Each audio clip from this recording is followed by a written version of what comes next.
All right, Thursday Night Football in the books. The Eagles win. Kind of an ugly game, more entertaining in the fourth quarter, but they pull away 26-18. It was 26-10 with under a minute left before Jayden Daniels in Washington drove down, got the 2-point conversion with about 30 seconds left, but couldn't get the onside kick. So Philly improves to 8-2. Washington falls to 7-4, their second straight loss. A lot of takeaways, both short term, big picture, etc. We're going to get into it all, but first, hit that subscribe button here on Verts. We're here reacting after every primetime game, reacting on Sundays to the slate of games, videos throughout the week, both NFL and college football. Want to do some live streams down the stretch of the season and into the playoffs. Need more subscribers to do it. So hit that subscribe button, turn on notifications, and let's make it happen. All right. Philadelphia gets the win. I loved Philly tonight, -4. And it was looking dicey for a while, I got to be honest. Jake Elliott's duck hooking field goals like I would out of the tee box. I mean, seriously, he was hooking everything left tonight. And didn't realize this coming in to tonight. He's not having a great season. Has not made a 50-plus yarder yet. Has missed a couple clutch kicks. So potentially a development there for Philly. We'll see, because clearly they're going to be a playoff team, and you can't be missing 2 field goals in a playoff game. So something to monitor if you're an Eagles fan. But good win, big win, because Washington came into tonight 7-3, Philly 7-2. So kind of one of those swing games, right? Especially if Philly got it, because now they're a game and a half up and have the early head-to-head edge on Washington. They'll play a second time in a few weeks, but they're 8-2. Washington now 7-4. So you kind of feel like, this feels like Philly's going to run away with this division now. Now, it's not a given. Washington has some winnable games coming up. Dallas at home next week. They're terrible, especially without Dak. That's a game they should win. Titans at home after that. Excuse me. Will Levis played a little better last week, but that's a game they should win as well. Then at the Saints. I mean, worst case, kind of feels like Washington will win the 2 out of the next 3. And if they do that, they'll be 9-5. Philly moving forward in their next 3.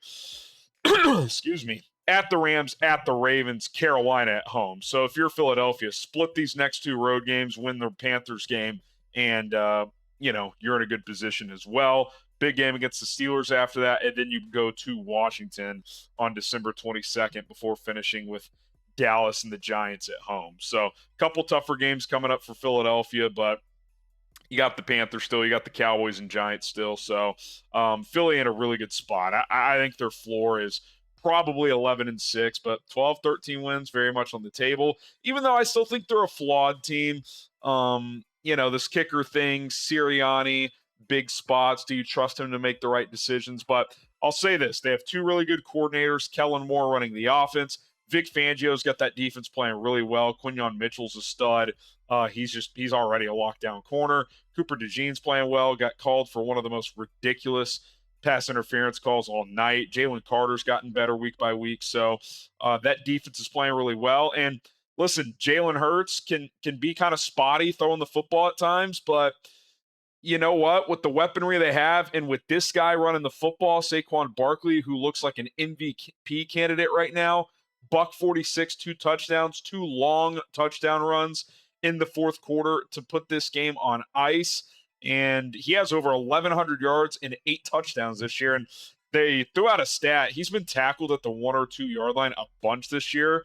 And then the Eagles just go tush push. He very easily could have 15, 16 touchdowns. I mean, he really, really could. He's been fantastic. And I think after Lamar Jackson, could you argue he's the MVP?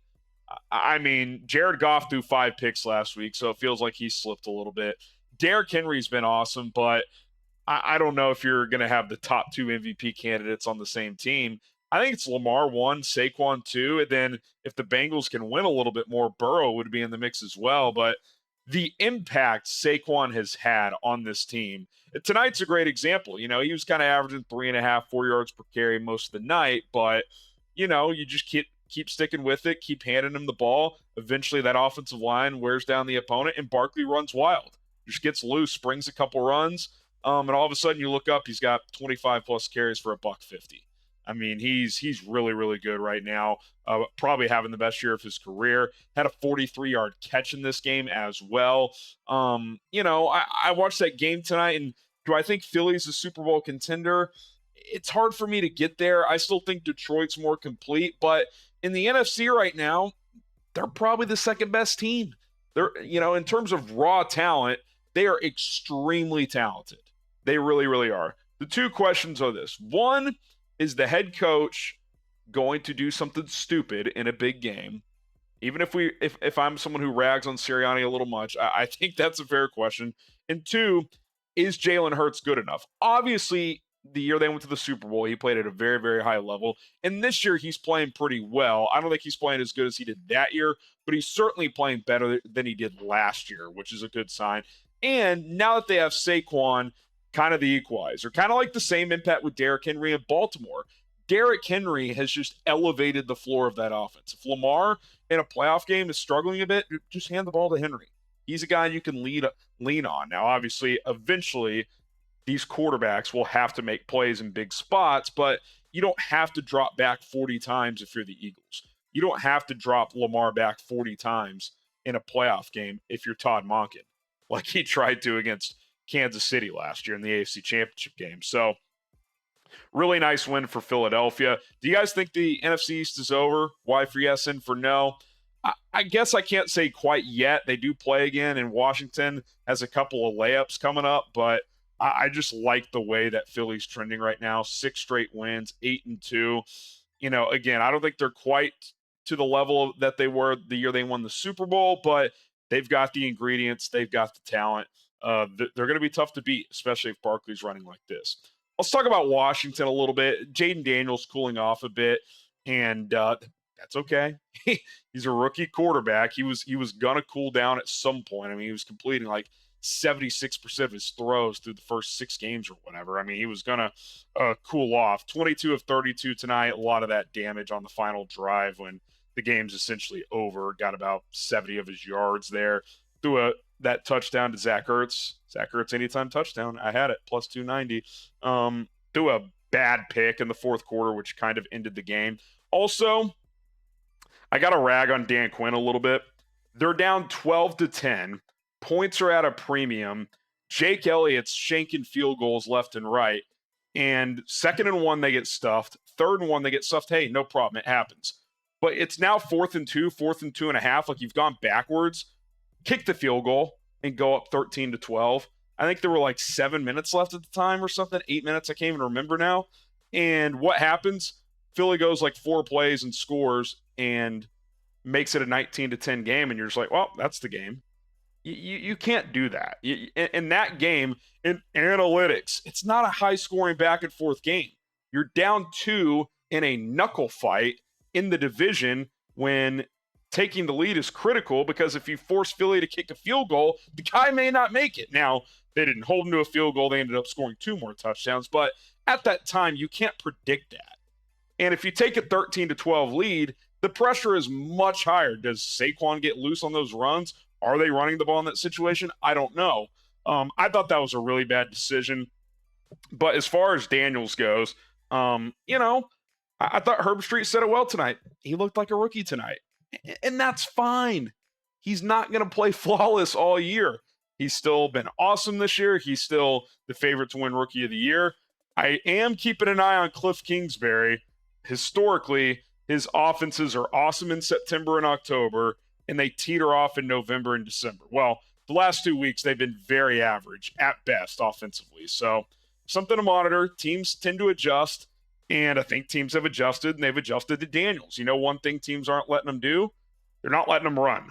The last 3 weeks, 35 yards rushing 3 weeks ago, 5 yards rushing last week, and I think he had 18 yards rushing tonight.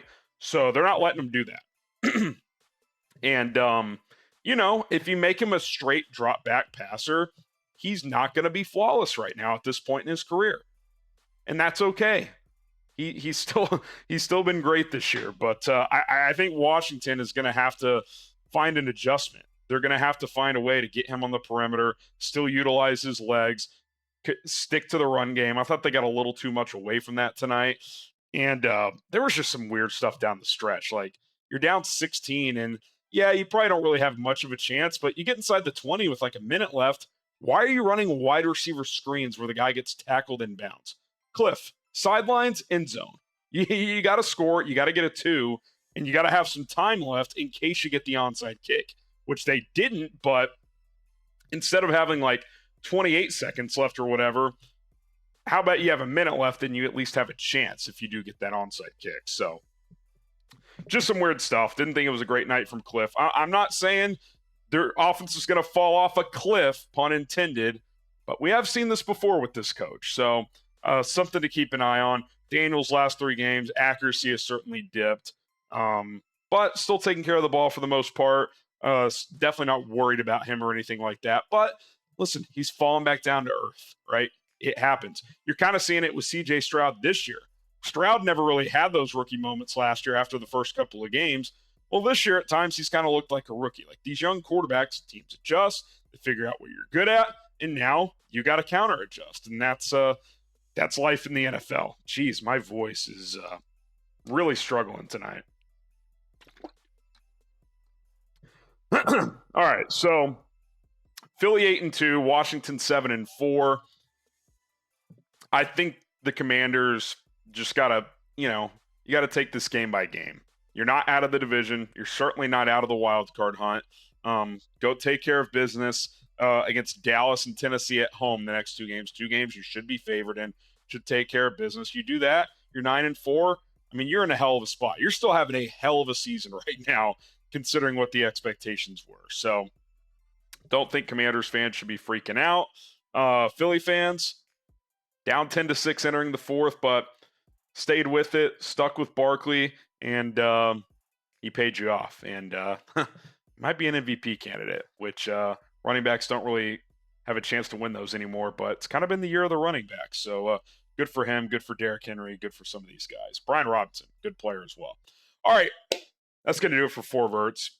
My voice is just shot. Got to get out of here. Hit that subscribe button.